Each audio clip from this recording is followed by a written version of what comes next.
Sports is what we do. It's the fast track at peak speed, moving across the ice, blockers, hitters, B-team, beatdowns, and knockouts, doubleheaders, playoffs, touchdowns, smackdowns, on the mat or on the track. The spirit of a champion. The triple-double. Make that double front flip. This is what we do.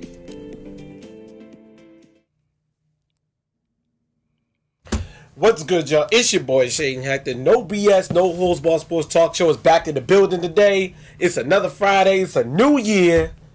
Mr. Regulated. That'd be me. What's up, Shane? What's up? You see I'm rocking my Eagles hat today. I know. I mean, it's the only thing a Redskin fan got to feel good about is the Eagle-Cowboys NFC Championship game. That's the only thing. And the sad part is that's actually not too far-fetched at this point, because I'm not gonna lie, I don't think the Eagles. We'll get into that later. You know, we'll talk about. So that. do you believe in me now? I mean, because I don't think I missed the game last week, did I? No, you didn't. You sure didn't. I mean, the only games I didn't miss was definitely that Chargers game. I was the only one I didn't miss. I felt like I knew the Chargers were gonna win, and I didn't.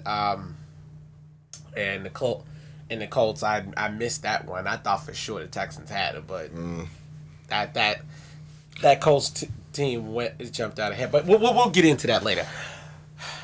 That number to call, ladies and gentlemen, is 301-429-9247.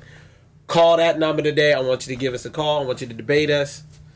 It's going to be fun. We're going to get into it. We got some things to talk to y'all about today, so we're going to look up here. So here's the thing.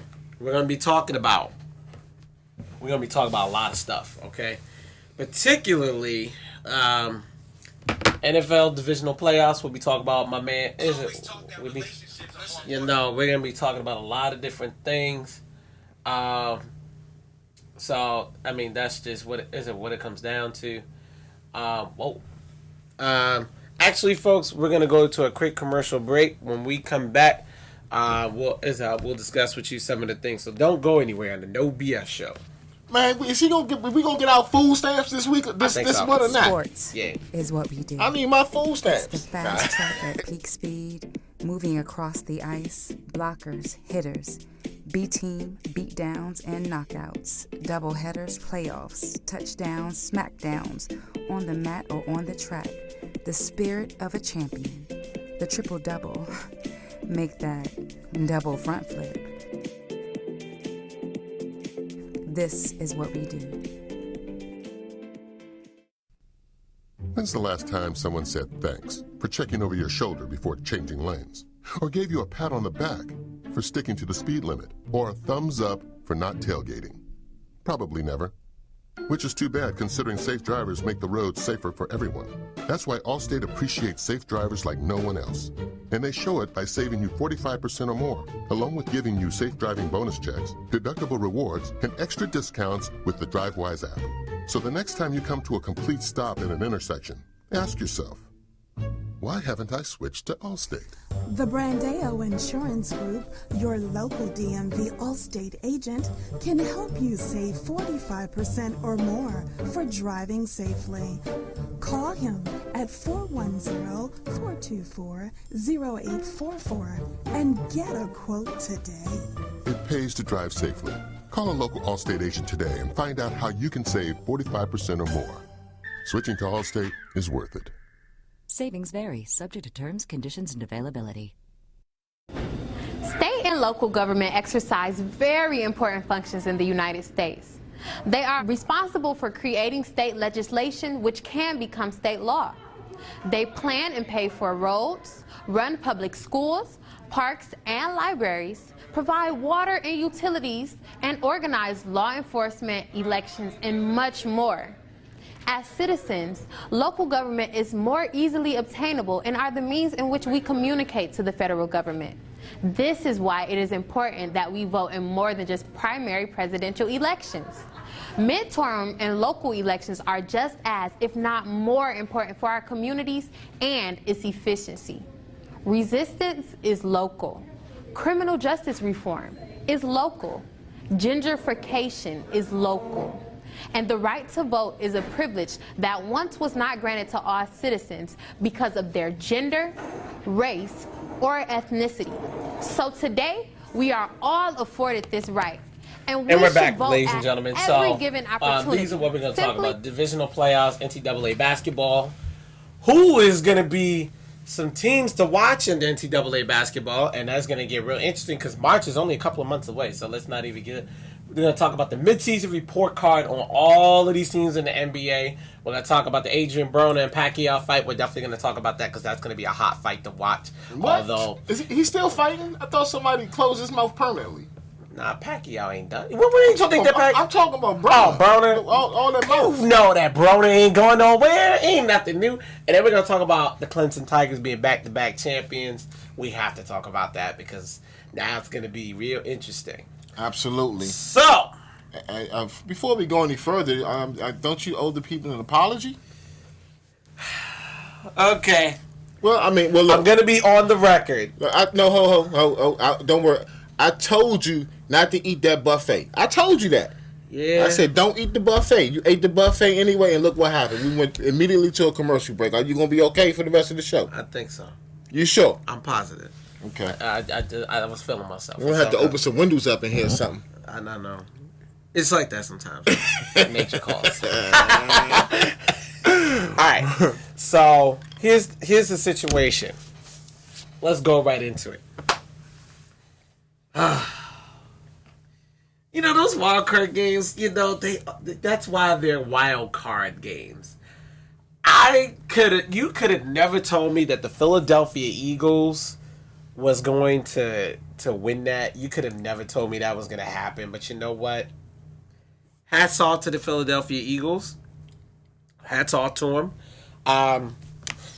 What did it make you say when they won? What was the one word that you said? Looking at the outcome of all of these games, the Cowboys winning, the Eagles winning. All I can say is, wow. There it is. Wow. There it is. I really. That's all I can say is wow.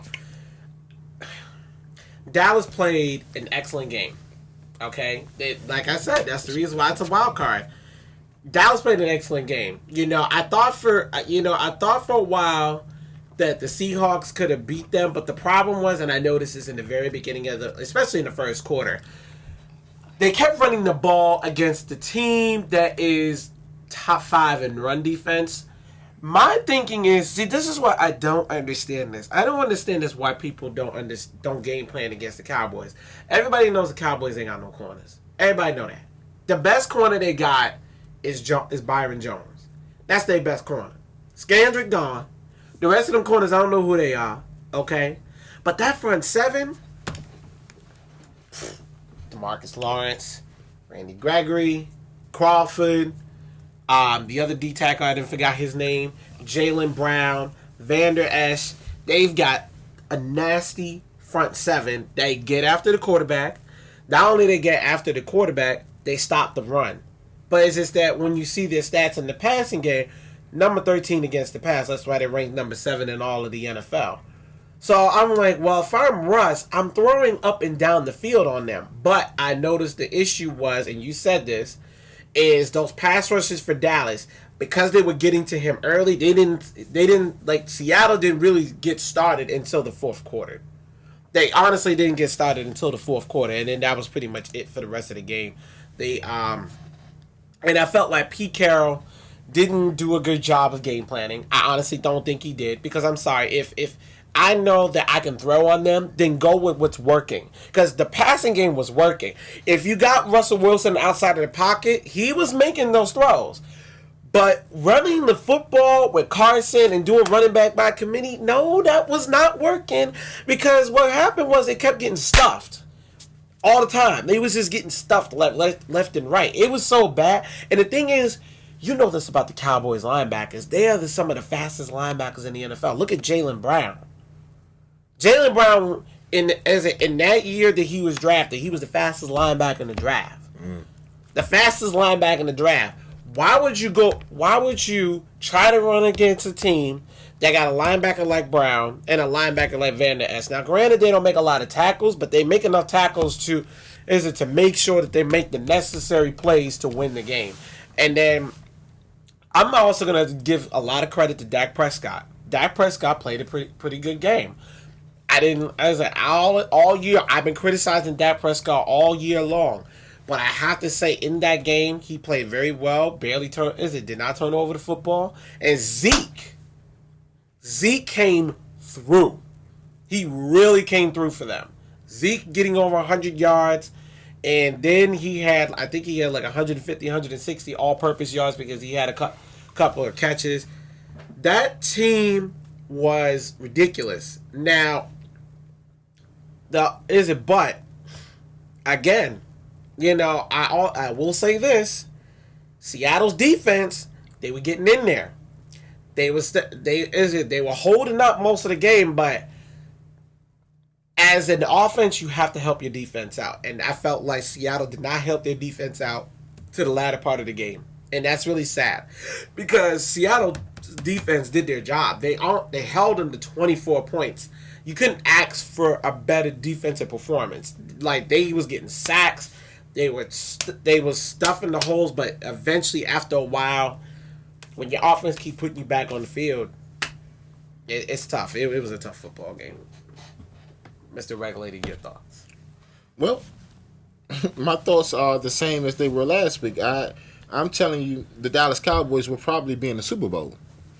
I truly believe that. I mean, I look at their defense. I look at their offense. I look at their organization. It's solid all the way around. Yeah. So it would not surprise me if Dallas was in the Super Bowl. See, I honestly want to disagree with you, but I really can't. I'm not feeling LA's chances. I'm not. I'm really not feeling LA's chances when they see because here's the thing. Again, folks, the number to call is 301-429-9247. That's the number to call. My issue with the Rams like to give up a lot of points. But the only reason why I could see the Rams winning this game if they do beat Dallas is Dallas, they can't stop pass rushers, especially teams that got good pass rushers. Because that Seahawks game told me a lot of things in that game that I kind of already knew. But the Seattle Seahawks, they were getting to the quarterback left and right. They were doing their thing. They were getting after it. I mean, Bobby Wagner was making his tackles. But Frank Clark was a dog. He came to play. He showed up. However, the issue was they don't have those same pass rushers the way the LA Rams do. Because, see, I like Aaron Donald. And I already know Aaron Donald's going to be in there left and right. I don't know who's going to stop Ndamukong Suh, although he was kind of quiet most of this year, but then again, he took on a lot of double teams this year, too, because I'm sorry, I'm not having that guy touch my quarterback, so that's just what it is. And then you got Dante Fowler, he'll be coming in there, so I think the Rams' chances are pretty high. Problem is, I don't like the back end. Everybody knows the Rams linebackers is trash. Outside of Littleton, that's like the best linebacker they got. And that's where they will be exploited at. Right. First of all, the Rams will not stop the run. No, they won't. Dallas will run the ball down their throat. Yep, absolutely. Control the clock. Yep. And then when they try to stack the box, then we got to look at the tight end releasing, and that's where the linebackers come in. At the linebackers can't cover. So I mean, if Dallas game plans correctly, Dallas should win this game. And people are saying that I think this is a 7-point spread or something like that. Yeah, it is. Dallas, I saw that. But you know what? This is the thing. They predicting Dallas to lose by 7. Right. Dallas will probably win by 7 or more. I think they'll probably win by 7 because the fact that the Rams' offense is still highly potent because they got too many receivers to count. I mean, you got 2 receivers over 1,000 yards. That to me is unprecedented. But you got to get the ball to them. That's true. And heavy pressure's coming. That's true. But here's the thing about Dallas. Their defense is not Chicago. Their defense ain't Chicago. When Chicago beat the Rams, first off, it was in the cold. These guys are going to them. Dallas has to go to them. Okay, so that's the reason why I'm leaning towards the Rams because they're at home. Chicago, when they beat the Rams, that was in the frozen tundra. And that was a whole different ball game. And mind you, that was when Mr. Trubisky wasn't even playing. So, well, Goff is going to have to prove to me that he can actually take a team in the playoffs and win the playoff game. Deep in the playoffs. Gurley, he I don't know if it's going to hurt him or help him for taking Week 17 off. You know, so I mean, he's coming back fresh, but I mean, he's not. It's not like he's a 7-year veteran. You know, so we talking about turnovers. We talking about an inexperienced quarterback and a young running back who's been off almost 2 weeks now. Yeah. All right, so we're just gonna go to that next one real quick. So here's the thing. So these are your games. These are the divisional picks. So right now, if I'm gonna choose this. I'm probably gonna be crazy for this. I know I'm gonna be crazy for this. I'm choosing the Saints to beat the Eagles because the Saints are playing at home. I just don't think the Eagles have that much firepower to stop them. But as much as I don't want to pick them, I really don't. I'm gonna choose the Cowboys to beat the Rams.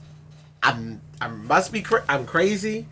But I'm going to choose the Cowboys to upset the Rams because for some odd reason, this Dallas team is a lot different than that Dallas team last year.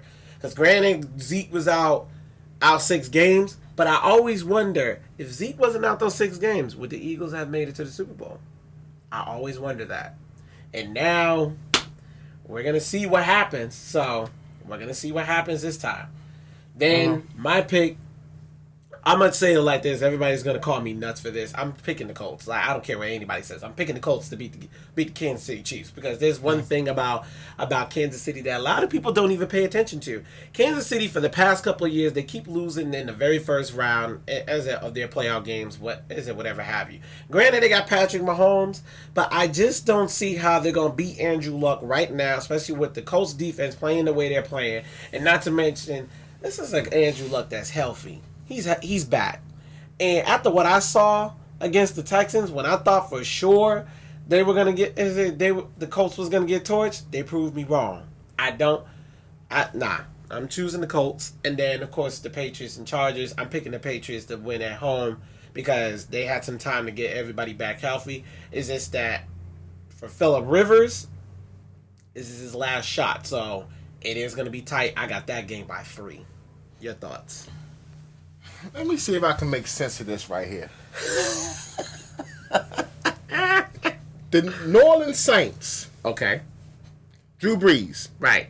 His name is already cemented in the Hall of Fame. No question. He's going. Right. He has his Super Bowl. Mm-hmm. He won't get another. Why do you think he won't get another? The Eagles will win the game. Great storyline. Foes. 2 Super Bowls, possibly 2 Super Bowls, or if not, 1 Super Bowl in the NFC Championship game. This is a story. This is a storyline to go for not only this year but for years to come. And let's move over to the AFC side. Okay. Tom Brady and Phillip Rivers. Mm-hmm. Tom Brady's undefeated over Phillip Rivers too. Well, and this is where I tie everything into. The Chiefs. Okay. Rivers. Right. Brady. Right. Undefeated Brady. Mm-hmm. Can't go nowhere. Rivers. Mm-hmm. Can't go nowhere. Andy Reid. This is the year that everything changes. Everything. Andy Reid finally gets a playoff win. Phillip Rivers is back in the AFC Championship game. So I mean, I'm sorry to say it. A lot of people don't believe it. A lot of people didn't believe my picks last week. New England gets bounced. The Colts, I don't know if they would ever get to an AFC Championship game. Luck is great. It's good. They will continue to be a playoff team, but I can't see them getting past Kansas City. This is the year that Andy Reid wins. This is the year that Phillip Rivers moves on again. Cowboys. The Cowboys are my Super Bowl. I predict them to go to the Super Bowl. I'm not going to predict them to win until I see how it plays out on the AFC side. But I predict the Cowboys will go to the Super Bowl. I would love to see the Eagles go to the Super Bowl because of the storyline. I would love to see an Eagles-Dallas Cowboys NFC Championship game because that's the only thing that the Giant fans and the Redskin fans will have to hang their hats on. Everybody has always said that this division is the weakest division. Right. I can't tell.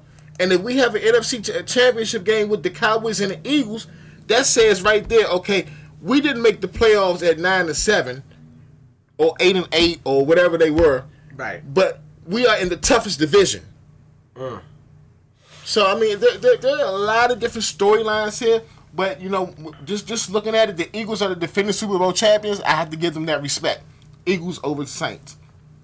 Dallas Cowboys, if not the hottest, one of the hottest teams in the NFL right now with a solid foundation.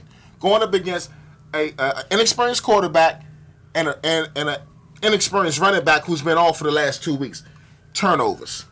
Kansas City Chiefs, Indianapolis Colts. Andrew Luck, love them. They've been on a hot streak. The streak comes to an end. Kansas City is the better team. Andy Reid is the better coach. Phillip Rivers, Tom Brady.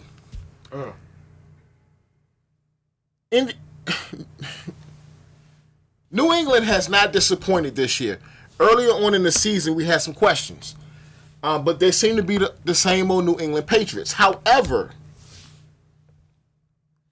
they're not unbeatable. Right, they're not. And this is a Chargers team that is probably the best Chargers team that we've seen under Phillip Rivers. That's why I said I believe that. I think that game is going to go down to the wire. To me, in that Chargers-Patriots game, which I believe is going to be the game to see this weekend, that one's going to come down to who's going to make the most mistakes.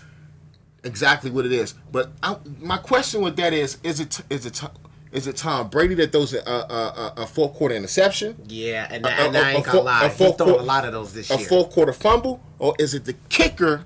Something that happens on special teams that puts New England, under the scorecard, not winning the game basically. Because exactly. I think New England should win the game. They should. They will be in position to win the game, but it's not going to turn out that way, and I just don't know how. I don't know if it's going to be a fourth quarter special teams play or a fourth quarter turnover. But they will be in position to win it. But I think Phillip Rivers and them they hold on. Well, this is what I will say. The thing about the Chargers, what scares me the most about that game, is they have a healthy Keenan Allen. And the Patriots can't stop the run, so I expect Melvin Gordon to have a big day as well. Now, Belichick, he likes to take away their best guy. He usually likes to do that. So what he's going to do, if I know him, he'll put Stephon Gilmore on Keenan Allen and probably double him most of the game because Mike Williams, you can leave him one-on-one. You just don't want to leave him one-on-one in a situation where it's like a fly route because Mike Williams is very good for going to get the football. He's very good at getting that. And then on top of that, as far as the front seven, well, you can run on New England all day. I could be the first to tell you that because I told you about this defense. I didn't like the defense earlier this year. I don't like it now. I don't, because the problem with the Patriots defense is they don't have any defensive tackles that can really stuff the run, starting with Malcolm Brown. Malcolm Brown, ever since he's been drafted, he looked good in his first year, but then after that, he has not came back. He barely had 3 sacks this year, okay? That was the first thing. And then the other thing is, the New England defense does not run stuff. Their leading tackler is Kyle Van Noy. Now, Kyle Van Noy is not even the stud linebacker. The stud linebacker is Dante Hightower. Now, he's the guy that's supposed to be doing all the work, but he's been hurt most of the time. And then to make matters worse, it doesn't seem like Hightower this year made a lot of the plays. Now, granted, he was a Super Bowl hero against the Falcons, because honestly, if it wasn't for his sack fumble in that Falcons Super Bowl, they would have never had that opportunity to come back. But I haven't seen that Hightower since then. I haven't.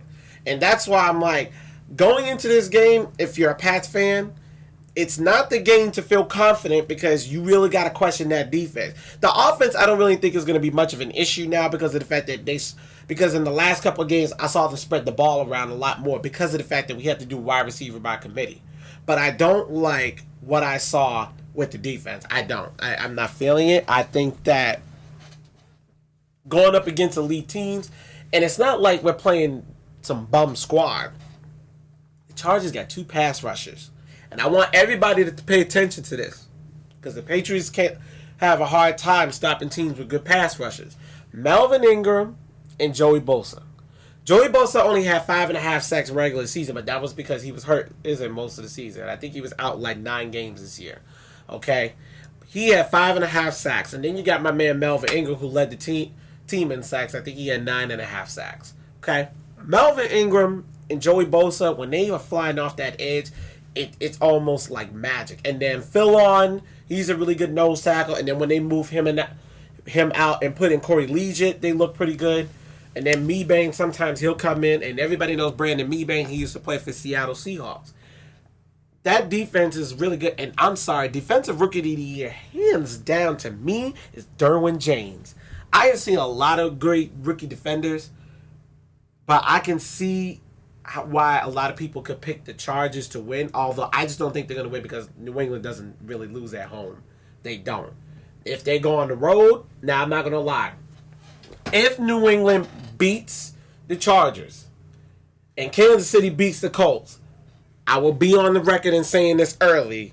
I'm going to pick Kansas City in that game because they got to go to Arrowhead. And unfortunately, the Patriots don't do well in Arrowhead. They don't. Well, let's not jump the gun too far. Well, we ain't going to jump the gun too far. Let's see if they get past the Chargers first. Yeah, because one thing you forgot, you covered the Chargers wide receivers and you double-teamed them.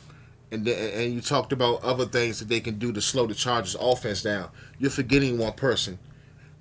This one person has been hungry for the past 10 years plus. Yeah. And this person is hungry now because this may be his last opportunity. It is. To actually win. Yep. But you left him out. Phillip Rivers. No. Who? No. There's a tight end down there. Antonio Gates. There's a tight end down there that does not fear the Patriots and understands that this may be his last opportunity. Expect two big plays from him this game. He will be an impact. He may be the difference. He may be a difference maker. I just don't see it. Because when you have a veteran quarterback like Rivers who's been with this tight end for over 10 years, right? Right. Who do you in big games like this? Who do you go to when other things are not working? You go to Mr. You go to your security blanket. Right. You're right. You go to your check down. And I'm telling you, if Antonio Gates can catch the ball, it'll be a long day for New England. On one, 15 yards down the field, and one missed tackle. He's liable to break it for 40, 60 yards. Yeah, absolutely. Yeah, you're right. You're absolutely right. All right, so your picks are in. My picks are in. So, folks, in the interest of time, we're just going to go ahead and move forward. So we're going to go to this next one. Hold up. Question. What's up? Will the government shutdown affect the playoffs? Good question. I don't think so. It will affect Homeland Security, though. Because you do realize protection for those games kind of run through Homeland. No thanks to the Cheeto up in the White House. I mean, so this thing Donald Trump is doing, trying to build a wall to protect America, is actually putting America at risk. I mean, nobody's protecting the wall now. I mean, the fence now, the borderline. Oh no, it's only getting better. You know, as a those TSA guys that everybody wants to cry about. Well, guess what? Now what's happening is who's gonna go through screening. So really, right now we're at our most vulnerable point. I'm not even sure. And here's the crazy thing: during the past couple of Super Bowls, they've had TSA officers come do screening at the Super Bowl. So here's the thing. So I'm just saying, yes, this shutdown. I don't care what your political affiliation is. It is affecting everything. It is. Everything. And I'm not sure if I want to go to a major event like that at this time if the security is not right. And then not only that, to be quite honest with you, when I go to these events, me and my lady, she takes her big pocketbook. And we have our own hot dogs and stuff. If the food stamps don't come, we can't take our food in. Yeah. And we can't. And we damn sure can't afford to buy a $10 hot dog. I know. We pay 79 cents for a pack. And we wrap them all up, put them in the bag with our waters and everything, and we in there. Yep. Popcorn and everything. If you need something, come holler at me. It is what it is. So we're just going to keep rolling past the picks because we already, got through them. So we're just going to go to the Tigers. You know, Clemson. Now, if those of you who watched the game this past Monday, you saw how bad it was. The Clemson Tigers went to work. 44-16 was the final score. They went to work. I told people, everybody thought I was crazy. And I said, what made y'all think that Clemson was not going to get this W? But no, y'all ain't do that. Y'all wanted to come on my page and come talk to me about St. Nick. And I'm going to call out a great friend of mine, Mr. Andre Melton from the Flat Zone. Yes, I'm calling you out because you was the same one. You were the same one that was telling me that the Alabama Crimson Tide was going to run the table and beat whoever was in the national championship. And I said, are you out of your mind?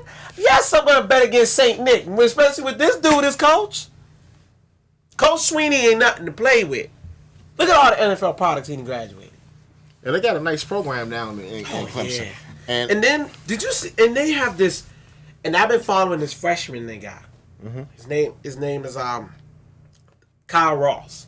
Ross, 6'4", 205 pounds. He runs 4.3 flat. He's a freshman. I'm afraid of what that kid is going to do when he's a senior. I'm afraid. What position does he play? Wide receiver. No. And he had 100 yards last week, and then 100 yards in this game as well, 100 plus. And he had 2 touchdowns last week. This game, he had a touchdown. The person you need to be looking at is that quarterback. What's his name, Lawrence? Yeah. I like Lawrence. That is the person that needs to. He's a freshman, too. He's a true freshman. And that's why I said these two together, they're about to light it up for the next couple of years. Clemson back. Has it ever gone back to back to back? They hasn't. Well, here's the thing. They haven't seen back to back since Alabama. But now, if they get a three-peat, I think they'll be one of the first in a long time. Because they ain't been a three-peat in like forever. So Coach Sweeney knows exactly what he's doing down there. Look, here's the thing about South Carolina. The first quarter, I already knew right then and there. They was getting turnovers. They was getting after the quarterback. They was punching. They straight up punch Alabama in the mouth. And that's hard to say, to punch Alabama in the mouth. Because they're usually a tougher football team. Because the past 2 national championships, it's always been tight. But this one, it wasn't even close. It wasn't even remotely close. It was so bad that even in the end of the game, when I saw him starting to put in the backup so they could get a chance to say, hey, I played in the national championship, even they was about to score. You know, I think this game was over with, sometime midway through the first quarter, early second quarter. Yeah. The hits, and I can't pronounce their quarterback, what is it called? Alabama's quarterback. Tavuglia. Him. Tua. Just call him Tua because that's his first name. Call him Tutu. Because those hits that he took. Yeah, he was getting popped left and right. I'm not sure. Rush. I'm not sure if he really wanted to play anymore. You know, he kept on coming to the sideline. My fault. Yeah. I mean, well, here's the thing. You know what I always say is, offense sells tickets, but defense wins championships. And I mean, we've seen it throughout history how defense wins championships. I'll never forget a couple of years ago when Notre Dame made it to the national championship and they played Alabama. That was all defense. That national championship. There was barely any offense. It was just straight up defense. Just punch you in the mouth, hit you as hard as you can, and just straight up smash mouth football. We seen it in the NFL with the 2013 Seahawks. That I tell people what set the tone in that Super Bowl when Cam Chancellor rocked Demaryius Thomas doing that drag route right over the middle, right in front of him, and cleaned him. I'll never forget it like it was yesterday. And I said that's when I realized, that Super Bowl was long over as soon as it started.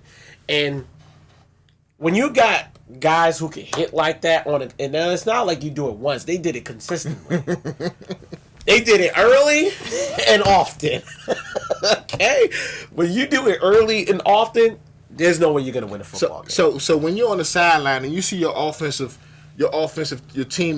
get smacked, and then you see another one get smacked, are you on the sideline like, ooh? Or are you on the sideline like, man, shit, I ain't going in there? Right. Exactly. Like, oh my God, like really do I really want to do that myself? I ain't so sure. I don't want none of that smoke, bro. So this is where one of the coaches gotta walk down the sideline and go get Ruben. Ruben, get in there. knock somebody on their butt. Yeah. Change the pace and the tone of the game, because once that tone is set with all with the hitting and punching them in the mouth, so I mean, if you don't change, if you don't do something, the game is over. And breaking news, by the way, four Alabama today have just announced that they are going to declare for the NFL draft. Top one out of all of the process is defensive lineman Quinnen Williams. Because he got a couple sacks in the national championship. What's number 92? That's Quinnen Williams. Oh my gracious! Yeah, that's why I said that was the top prospect, and that's why in this coming look, I'm gonna say it like this, and I'm gonna call this right now before this draft. It's gonna be the year of the fat boys. I'm serious. This NFL draft, I'm telling you right now, if you need a lineman. This is the year of the fat boys. The fat boys are going to take this draft. Mark my words when I say that. Hey. They're going to take this draft. You're going to see lineman after lineman after lineman get drafted in this draft. Because there's a lot of offensive linemen, especially since, like, in this day and age, a lot of quarterbacks, a lot of your great ones are getting older. Mm-hmm. So guess what teams need to do? They got to find somebody to keep these guys upright, okay? I know the Patriots. The Patriots did it last year. They drafted a guard in the first round. They did it last year. I won't be surprised if they do it either in the first round or maybe even in the second round, because they want to keep Brady upright. The same thing with a couple other teams. Jared Goff, we all know the reason why he's having the issues he's having, because they haven't drafted an offensive lineman to keep him upright. I won't be surprised if in this draft a lot of teams start drafting linemen. And then on the defensive side of the ball, a lot of teams need those D tackles, those run stuffers that can sit there in the middle, cheesesteak eating dudes, getting in there, getting after the quarterback. Because now everybody's going to be looking for that next Aaron Donald, or that next Ndamukong Suh, or that next Gerald McCoy. Everybody's going to be looking for those kind of linemen. And I mean, Quinnen Williams is going to be, if he's not at least drafted top 5, there's a problem. I'm telling you right now. Well, I'm okay with this year being the year of the fat boys. I mean, let the fat boys bring sexy back. Yeah, they will. I'm telling you that now. They will. I'm gonna be the first one out there on the boat. We bringing sexy back. Yeah. I'm telling you, it's gonna be the year of the fat boys. I'm already foreseeing it. I feel like there may be 1 or 2 corners that might get drafted in the first round. I could see 1 or 2. But I really feel like it's going to be the year of the fat boys. You're going to see a lot of D linemen, a lot of O linemen getting drafted, and maybe a few linebackers. You'll probably see that too, because a lot of teams ain't got no front seven. Because the problem is, I've noticed in the NFL, especially right now, a lot of teams don't have consistent linebacking at all. A lot of teams are struggling with that right now, because a lot of the linebackers that are consistent, they're all on teams that have pretty good defenses. I mean, Luke Kuechly, he's been consistent for years. Thomas Davis just announced he's not coming back to play next year. So they're going to be looking to pick up a linebacker anyway. And then the Cowboys, they just picked up a linebacker in this past draft. And Vander Esch, he turned out very well. So that looks pretty good. I mean, Bobby Wagner's Bobby Wagner. But all these other teams, they don't have no consistent linebacking. I mean, even the Patriots. The Patriots don't have no consistent linebacking. The Jets don't either. The Dolphins don't. A lot of teams need linebackers. I mean, even in the Skins, you just figured out how your front seven is working. So now, I won't be surprised if y'all even draft a linebacker. Oh, yeah, they have to, because Brown is going to be gone. Right. Foster's probably going to be gone. Right. I mean, so... Right, and that's what I'm saying. I won't be surprised if the Washington Redskins draft a linebacker, because they're going to need one. But especially in the NFC East, because the NFC East now, looking at it, the 2 teams that's in there right now, the Eagles, the Cowboys. The problem is you got to get pass rush on Nick Foles, even though they can't run the football. But the Giants and the Cowboys, they run the ball all the time. So you got to have somebody who can stuff to run. Yeah, definitely. You definitely do. But, my thing is, when I look at these defense around the NFL, I look at the linebackers, and the linebackers can't cover.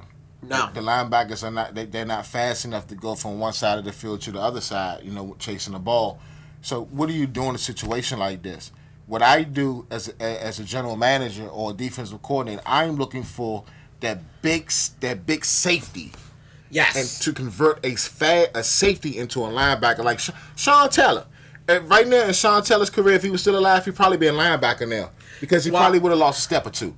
But he still would have been fast. Maybe. I mean, I don't think that would have happened because Sean Taylor was still alive. He'd still be in like he'd be just getting to his mid-30s. Because I mean, Sean Taylor mid-30s is a whole lot for. I mean that's it is. But I mean, look at Adrian Wilson before he retired. He played strong safety throughout his entire career. Yeah. Until he, because he came in with some really good speed and he was a big guy. He wasn't a great cover guy though. But wouldn't you like to see something like that? I mean, oh yeah, if I could find somebody who, man, you know what? If you can find big safeties that have some bulk with them and put them in a linebacker position, I mean that can change the game. I mean the Rams are trying that now, and they're trying that with Mark Barron. But it's not working out. Was he a safety? He was a safety. He was drafted as a safety with the Tampa Bay Buccaneers, and I mean he looked pretty good to begin with. But then after a while, is he fast? That's just it. His speed was listed at 4.54, and you're at 213 pounds as a strong safety. Now he was a hitter. The only thing is when you're at 213 and then he put on a little bit of weight, 220, yeah, you're basically a fast linebacker, and that's what it comes down to. So, here's the thing. I think it could work, but the only thing is most of the safeties that are going to be coming out in this draft, they're going to be fast and big. Like Clemson, one of their safeties, I believe he's 6'2", 223, and he's their starting safety. I was like, if this kid come to the league and he flashes out in the combine, if he comes out in this draft, I don't know, he might snatch a first-round spot. But depending on his stats and how long he's played, because the thing about the NFL, when they draft a safety, they don't like drafting safeties in the first round unless they've played that position for quite some time, and on top of that, has shown some real defensive flash. And we've seen a lot of great defensive players, but most of them have come from Alabama so far. Okay, the only other schools I would look at for defense is like Miami, Ohio State. Obviously Clemson, because Clemson, I mean, they just won the national championship basically on defense. So I could see that, because I already told people, if you're looking for offense, I would look at Oklahoma because they ain't got no defense. I mean, that's just what it is. And Kyler Murray is coming out in this draft. So with Kyler Murray coming out in this draft, I have to wonder what this draft is going to look like. But I feel like in the first 5 picks, those are all going to be linemen. Everybody thinks I'm crazy, but yeah, I can see that, because there are only a few teams that need quarterbacks. Everybody got their quarterback. Everybody got young quarterbacks now, basically. So, right, because the Raiders, I believe they have the number one pick. It's either the Raiders or the Cardinals that have the number 1 and number 2 pick. But either way, both of those teams got their quarterbacks, because Derek Carr's been there. He signed it. He inked a long-term deal. And then you look at the fact that they just drafted Josh Rosen, so they're not going to draft a quarterback. Yeah. They're going to need to draft linemen. Why? Because they're going to need to protect them. Because the problem is they both had the same issue. They both had protection issues of protecting the quarterback position. So I don't see them not drafting a lineman. So so a guard or a center or tackle is going as the number 1 and number 2 pick. Telling you that right now. The only reason why I can see them not going with those kind of picks, if they have another guy on that board that is the best player on that board. You would literally have to be the best player on that board.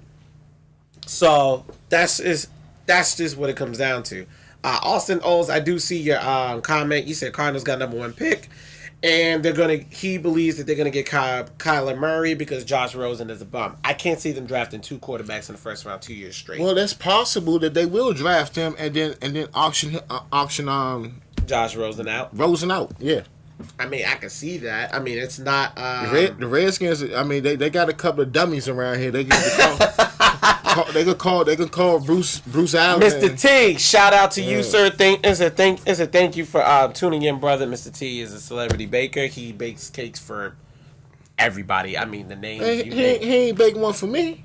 Yeah. Well, you hit him up, man. Mr. T. Hey, Mr. T. Bake this man a cake and make sure it's a Redskins cake, because you know this man loves his Redskins. Mr. T, I'm a go-go fan now.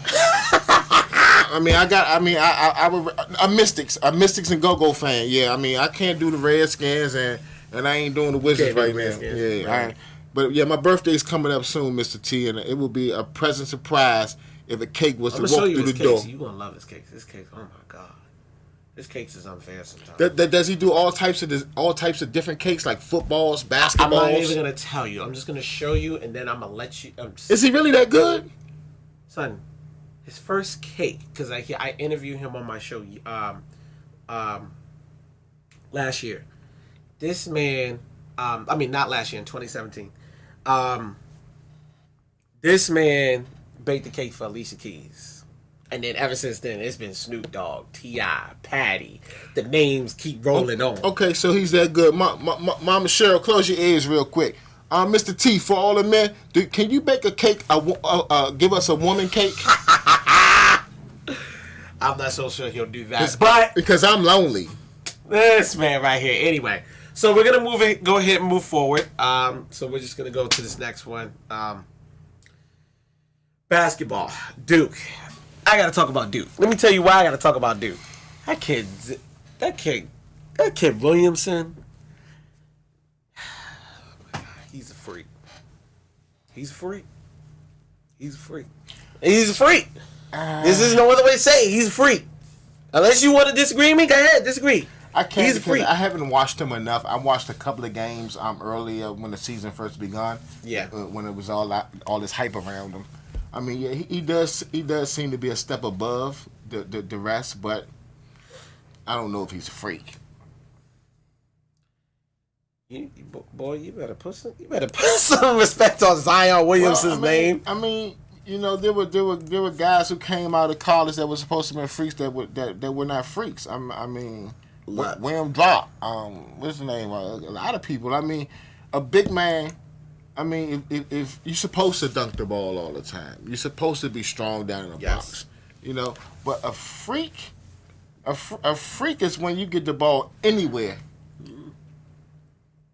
and it's going in. I'm gonna throw some stats out at you. The Greek freak, 6'7", from Spartanburg, South Carolina. He was number 4 out of the top 100. Okay, on ESPN. 6'7", 285. Now, the reason why he's a freak is because he's not a fat 285. He's a muscular 285. Mm-hmm. Okay? He averages just under 21 points a game. Almost 10 rebounds a game. 3 assists a game. And I don't even know how many blocks because it's just ridiculous the amount of blocks he gets. But how many steals does he get? Not many. He only gets 2 steals a game. That's good.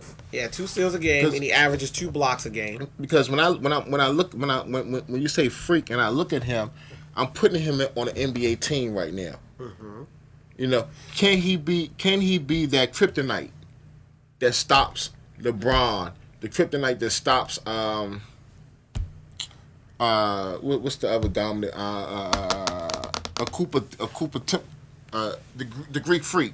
Mm-hmm. I mean, can he guard these guys? Can he go one-on-one matchup with them and win? So here's the thing. He plays for Duke.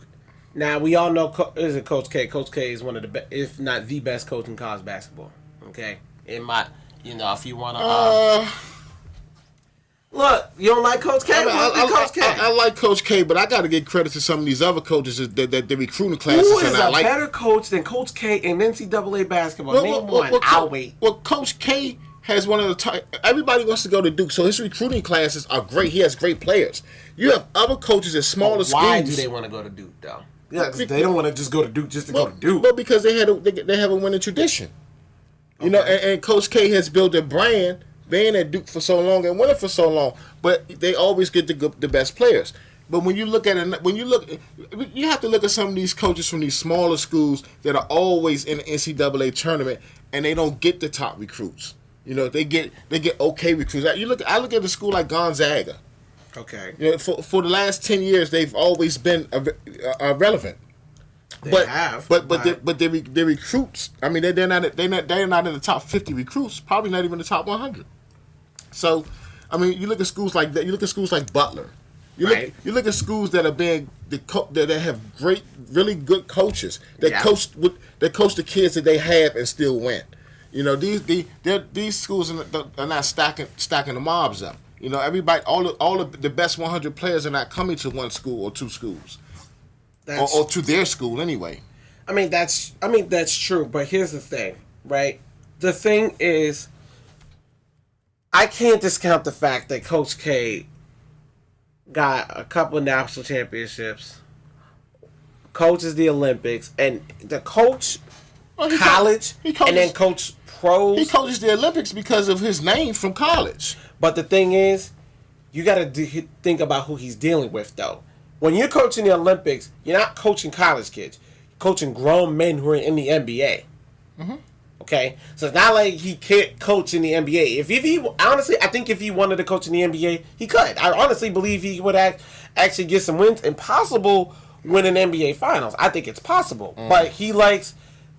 you like discrediting this man? Like, I'm not, because when you say coach the Olympics, he has the best players in the world. All he has to do is sit back and let them play. Manage a little bit, but you can't manage them but so much. These are athletes who makes your pay look like, man, look, go and sit down somewhere. You know, even though they got respect for him, but you're not going to be you're not going to coach Charles Barkley, Shaquille O'Neal, and say, "Give me 3 laps." That's not what no. You're not going to deal with him. You're going to say, "Hey, Shaq, you know, next time maybe put your hands up a little higher." Yeah, okay, coach. Charles, hey, shoot that shot because you got a great jump shot. I want you to shoot it. You know, so I mean, I know is it doesn't matter. The pro guys always respect Coach K. So I mean, the respect is there. It's what it is. But I don't want to discount some of these other coaches at these smaller schools, or you know, other Division I schools that does a great job year in and year out. I mean, if you're going to talk about one of the greatest coaches ever, I mean, how you leave out Bobby Knight? How you leave out Tom Izzo? How you leave out Roy Williams? I mean, I'm not gonna leave out Roy Williams. Roy Williams to me is one of the best coaches, but to say that he's better than Coach K, nah. Why wouldn't he be better than Coach K? Because Coach K has been running the ACC for who knows how long. I can't even tell you how many times he's been running the ACC. It's ridiculous. It's almost ridiculous. Since Roy Williams has been in the ACC, has he still been running it, or has it been kind of back and forth? No, he's still been running it because he's running it even now. He's running even now as we speak. But now what is Roy's what is his recruit class? And then when he was in Kansas and other places he was in, I mean he had a top program. I like to see Coach K go somewhere else and be a part of another program and see what he can do. So you're saying that you're basing on him being the best coach because not because he stayed with the same squad all this time. He gets the best players. That's not his problem though. That's like saying Bill Belichick. That's like saying that Bill Belichick is not the best NFL coach, but he's clearly the best coach because clearly he got 5 Super Bowl rings in this era. But he has a game plan. Belichick games plan and makes adjustments. Coach K has the best players. Really? Coach K has the best players. So you're saying that Coach K is not top 3 in this era?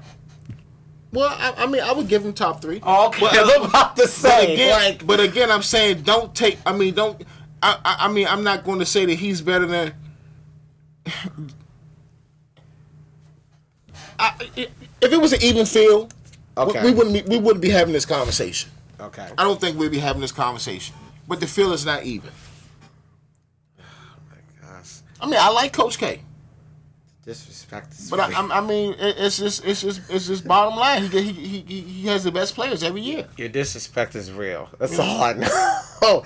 All I know is your disrespect is real. Okay. All I know is this. Now, let me ask you this. Okay. The best coach is on record. I mean, what their record is, right? Mm-hmm. Is that what you're basing the best coach off of? I'm not just basing it off of record. I'm also basing it off of how many national championships he got. Coach K got 5. Okay, he got national championships because he's got 5. And this is how I'm gonna show you. He has the best players at every position and on the bench.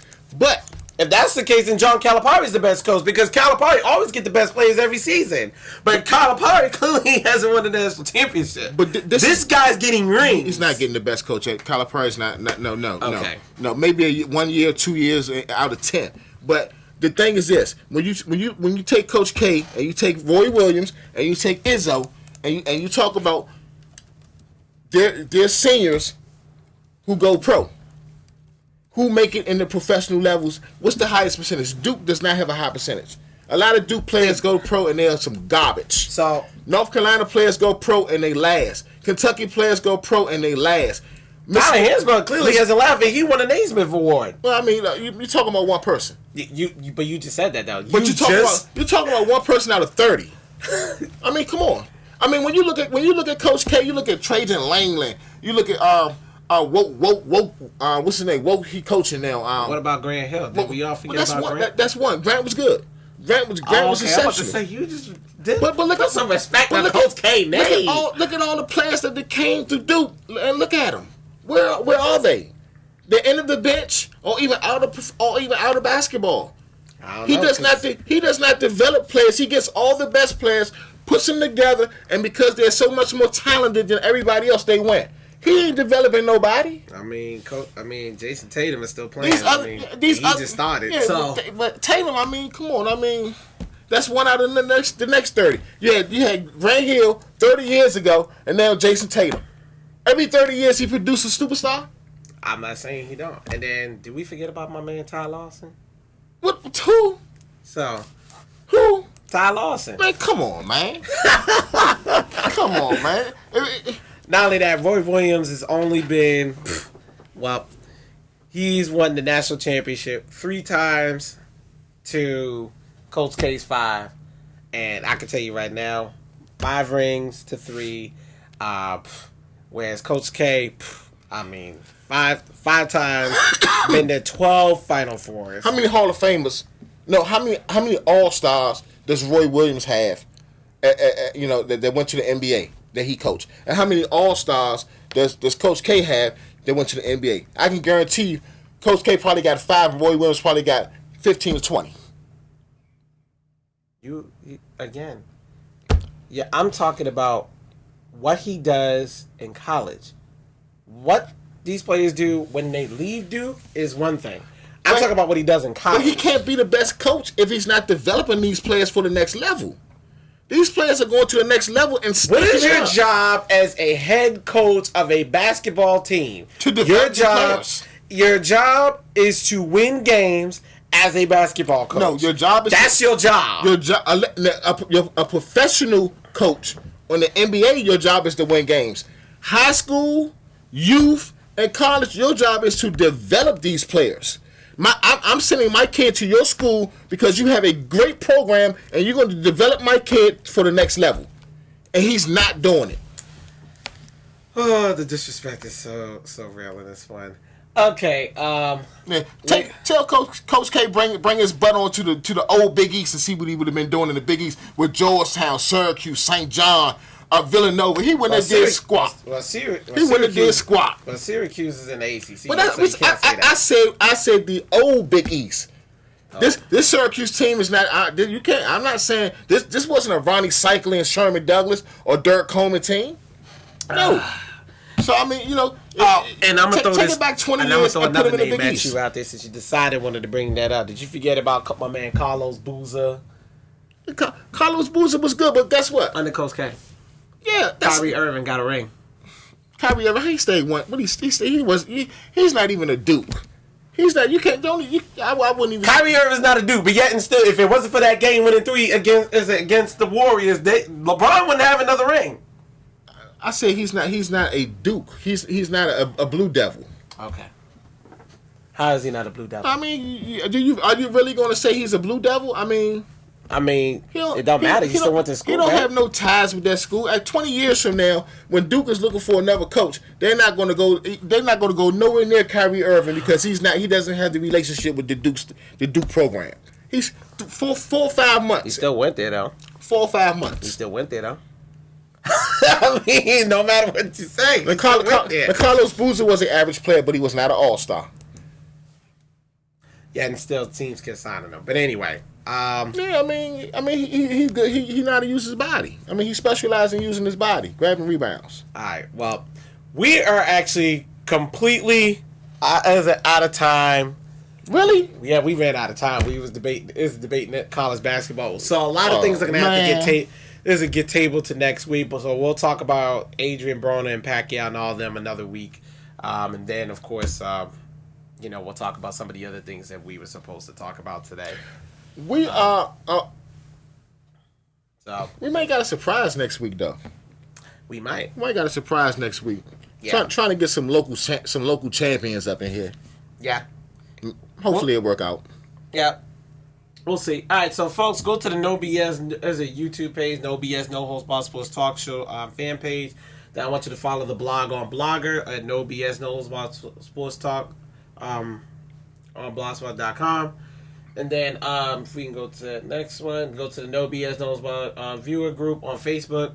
Then I want you guys to go to our social media. You can follow me at insane_Shane. Let's go to this next one. There it is. No BS, No Holds Barred Sports Talk. Insane_Shane29 on Twitter. Underground SB29 on Twitter. And Shiz_29 for the Instagram. And our show page, which is No BS, No Holds Barred. That's on Instagram. Mr. Unregulated, your social media, sir. My social media is Mr. Unregulated 4, the number 4, the letter U. Yeah. And next week, folks, we're going to have a surprise for you guys. So be ready, because I'm excited. I know he's excited. So we'll see y'all next week. No BS is out of the building. Hey, make sure y'all call Trump. Call the White House. Call your congressional leaders. Let's get my food stamps. I need my food stamps. And I want to make sure we got security at the game. You know what I'm saying? Just saying. Talk to the Cheeto, please. But no BS, we out, though. Peace. They want to build a wall around Ashburn. It's the fast track at peak speed, moving across the ice, blockers, hitters, B-team, beatdowns, and knockouts, double headers, playoffs, touchdowns, smackdowns, on the mat or on the track. The spirit of a champion. The triple-double. Make that double front flip.